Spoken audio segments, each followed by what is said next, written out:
Hey guys, welcome to the very first episode of the Lunchbox. My name is Lou. And I'm Uspa. And we hope you enjoyed today's show as we hope to scratch all your nerdy itches. If that makes sense. Does that make sense? Kinda. A little bit. How do you feel? First episode, nice stage, we got cool content. How you feeling? I am very excited. Are you? Really? Yes, I am. Because we got a good show. Do you want to tell them what we have in store for today? Today we have an interview with the statue collector. We're gonna show you how we built this podium. And we have the latest and greatest in comics with our weekly comic review from our friends at Heroes World. Nice. But before all that, we're going to start it off with some movie and TV news.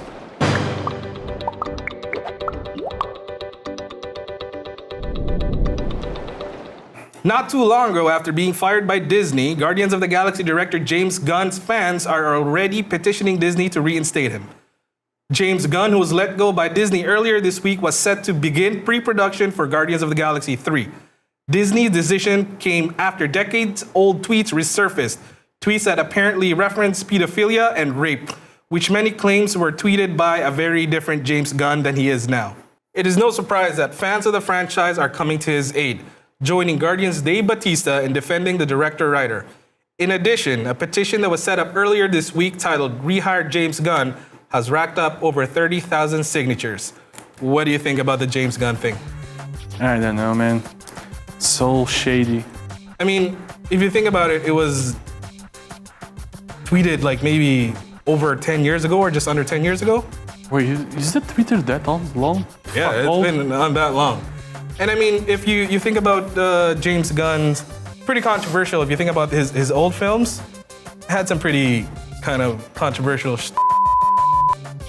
Yeah, but nowadays everyone's got offended easily. Everybody is pretty offended with everything.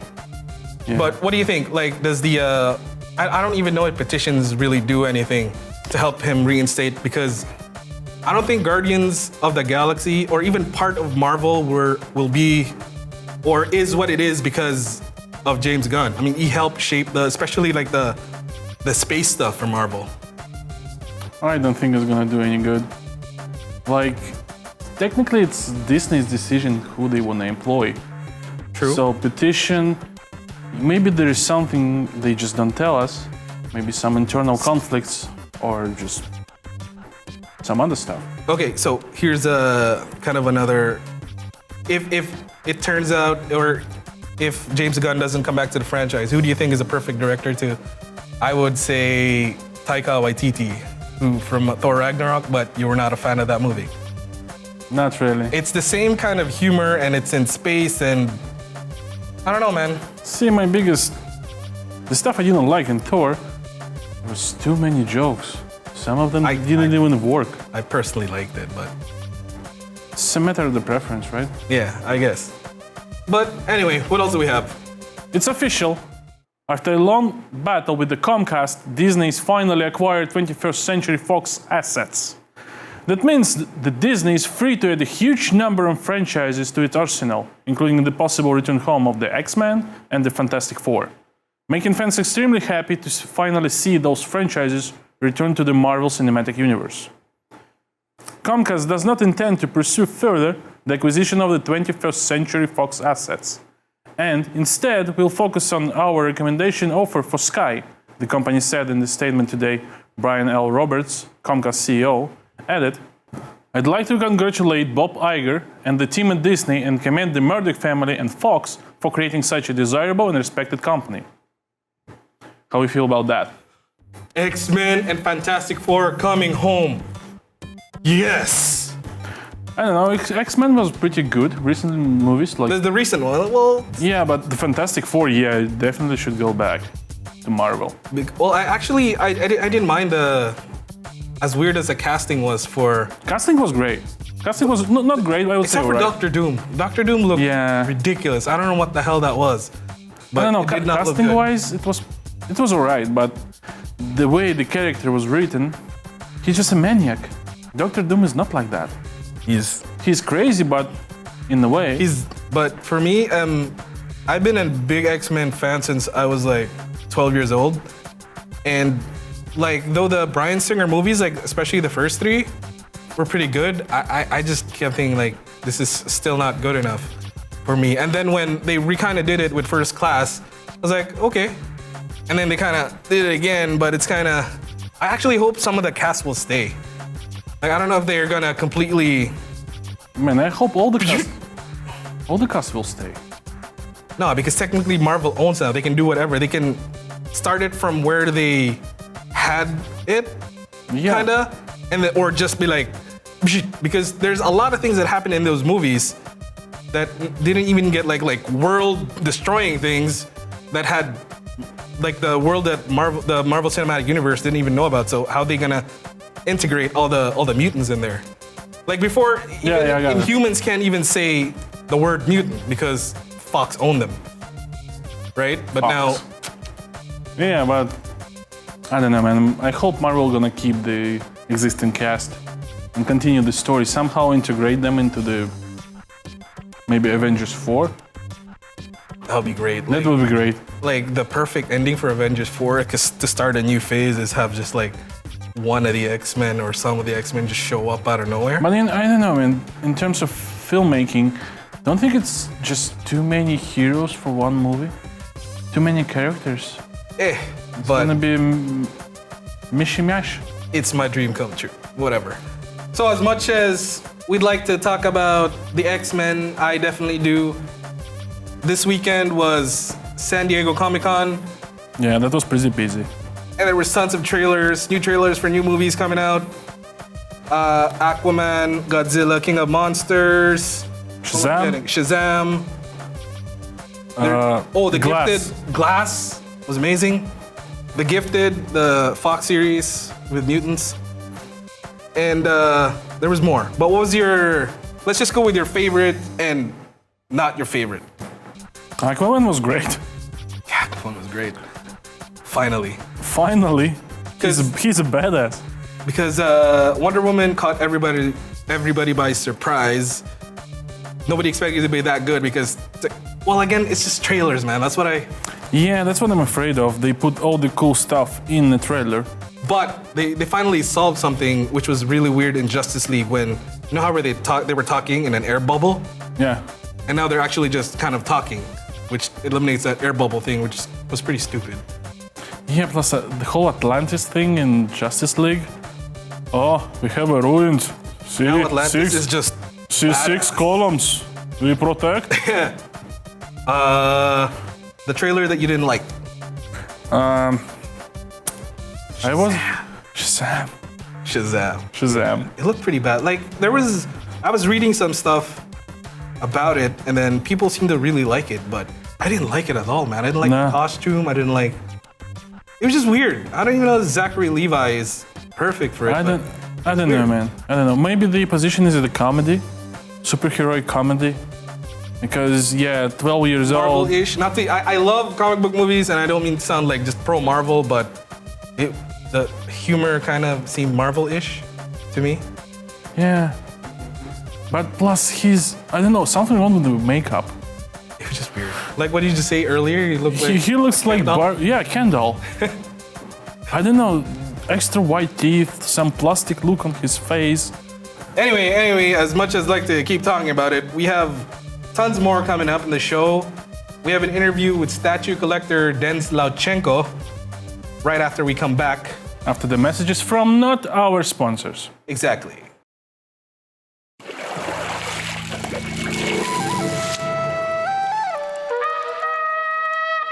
Hey, you guys! Hey guys, my name is Dens and I'm a statue collector. So what got me into collecting statues? Initially I was really a comic book collector and I was fine with that. I was trying to acquire sought after key issues and all that is probably around maybe 3-4 years ago when I kind of bought a piece to display in front of a comic book. And then that's when the whole thing started. It kind of like just blew my mind because it's pretty much alive. It like totally blew my mind out. So I started from there. I started from like little small figures, and then it went up to a different level. I realized I really wanted to pursue collecting statues because one, I've always been a collector, and there's always this sense of achievement when you're obtaining a piece. It's not actually just because you've gotten a rare piece or a very sought after piece per se, but it's also the feeling of achievement that you've got that, and you've kind of praise yourself and enjoy that you actually got to own one. Since pop culture pretty much exploded, it's not really that bad, because when you buy a piece in this type of collection,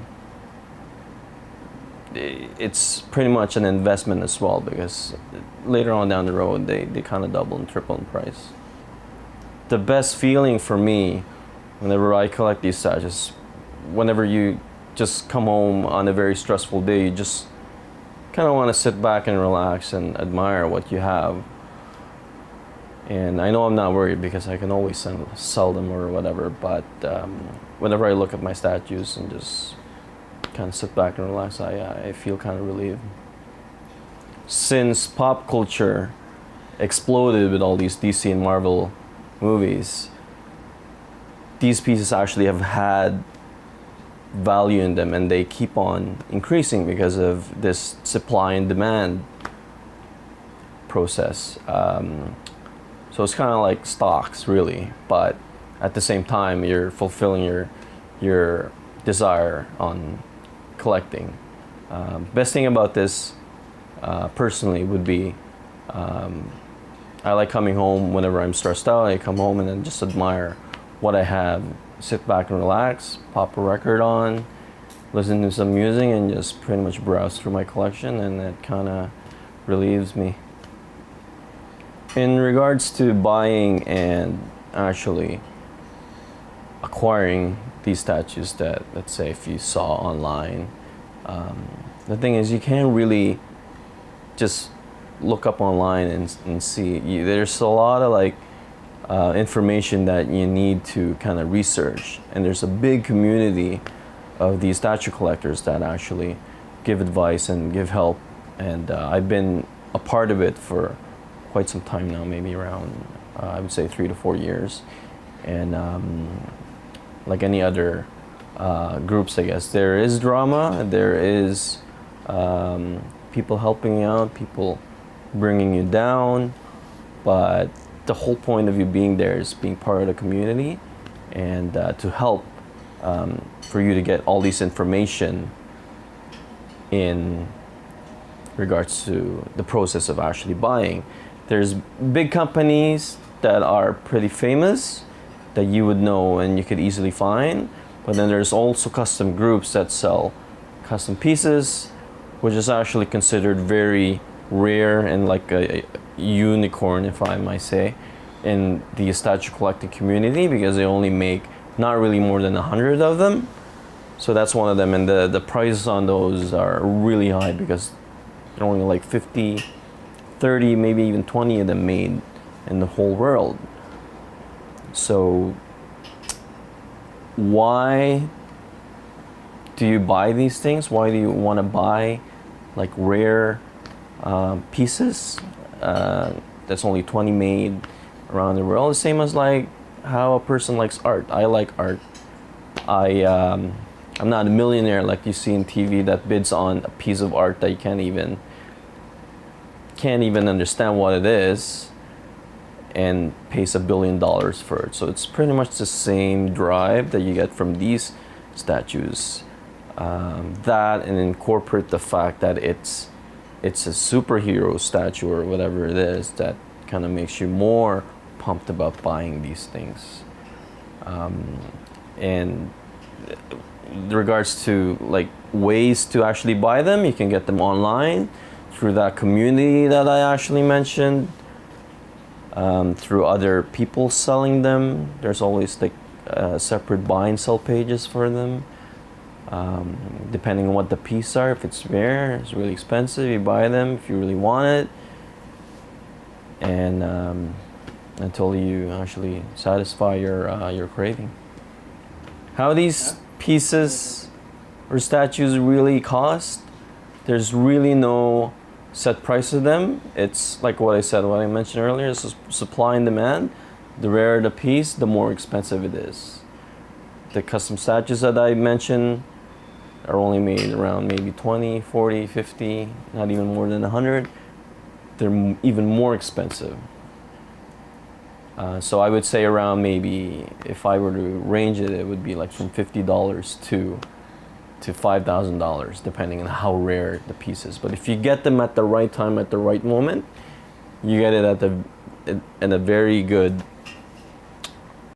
time. It'll actually increase in value and actually make more money when you sell it afterwards. That's if you sell them. Most of the time, you don't really sell. I buy more than I sell. Where do I see this venture going in the near future? I don't know. I've always been a collector. I don't know if I'll be stopping anytime soon. So as long as I've been keeping an eye on my finances, I guess if I have to really sell, I'll sell to make room for a new one. And maybe there'll be a phase that I'll slow down, and maybe a time that I'll purge out a set. It really depends on how life goes. I don't really have any other hobbies other than playing music. I don't even play basketball or play hockey, so this is pretty much what my jam is, and I don't plan on stopping. Welcome back. Hello again. Do you guys like our podium? You do? We're gonna show you how we did it.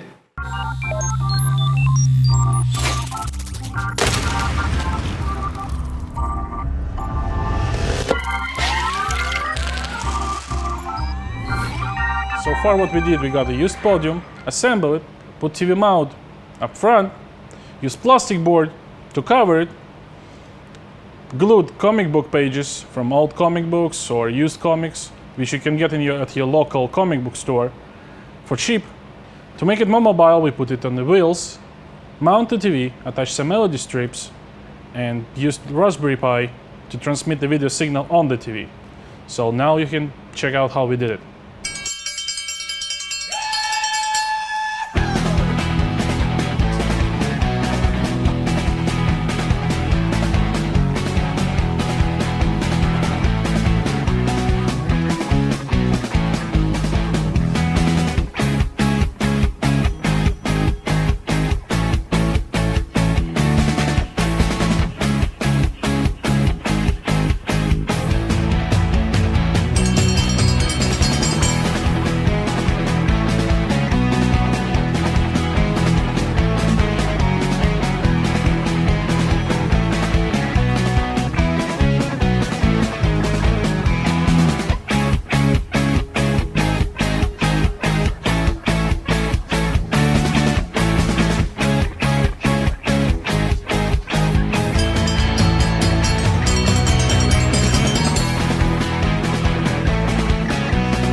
5 days of work in 3 minutes. Pretty dope though, right?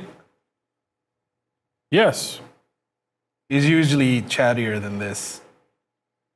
We here at Lunchbox want to keep you guys up to date with the latest and greatest in comic book world. So let's scoot on over at Heroes World and join our friend Andre to show us what's up.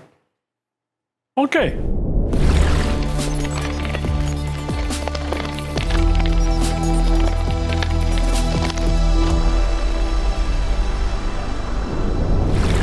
Thanks, guys. I'd like to introduce myself. I'm Andre, and we are at Heroes World, and I'm going to give you the breakdown of this week's newest releases. If you're a comic book fan, Wednesday is your favorite day of the week, but I'm going to tell you, Thursday is going to be your second favorite because I'm going to drop the skinny on what you should be reading.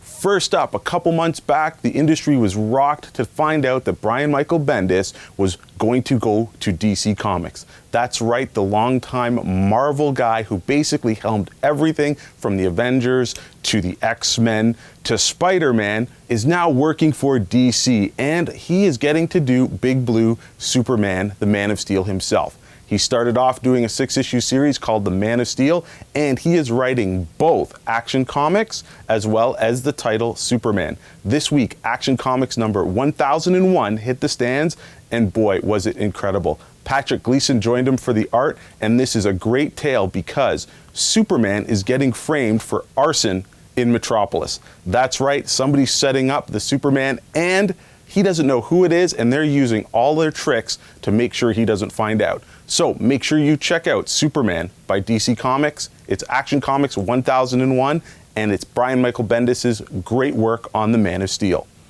Next up, Marvel's super amazing Spider-Man has just hit number 2, and another great issue. In the first issue, we saw the Peter Parker luck, and if you know Parker, it is bad luck. But is the web slinger's luck turning around? I'll say it is, because him and Mary Jane seem like they're getting back together. That's right, you got it, Tiger. The happy couple seems to be getting back to where they left off. But Peter, it isn't all happy-go-lucky, because guess what? This poor guy's got to go back to school. So he meets up with Professor Kurt Connors, and you should know him as the Lizard. So action ensues. I don't want to spoil it, but this is the second issue by Ryan Ottley with great writing by Nick Spencer. So make sure Spider-Man Back to Basics is on your pull list. It's a great read. So, a couple weeks ago, Gambit and Rogue got married. Yep, I know what you're thinking. It was supposed to be Colossus and Kitty Pryde, but this longtime couple finally tied the knot, and Gambit stole the wedding because Kitty Pryde left Colossus at the altar. Seeing an opportunity, the Raging Cajun stepped in and stole Rogue's heart, and they got married. Gambit and Rogue, Mr. and Mrs. X, number 1. Great first issue. I got to tell you, this is the wedding issue all fans deserve. Because if you were a fan of that 90s X-Men cartoon, this was just seeing these guys get together, and it was great. We had something old, something new, something borrowed, and something blue. And this issue was fantastic. It ends off with the happy couple honeymooning in space, but if you know superheroes, you know they are not going to get any peace for long, and some of the Shi'ar show up to make sure Gambit doesn't get his dream wedding night. That's Mr. and Mrs. X from Marvel Comics, issue number 1. Make sure you check it out. As an 80s kid myself, one of my favorite things ever was Transformers. And I gotta tell you, I cried during that movie when Optimus Prime fell and Unicron almost destroyed Cybertron.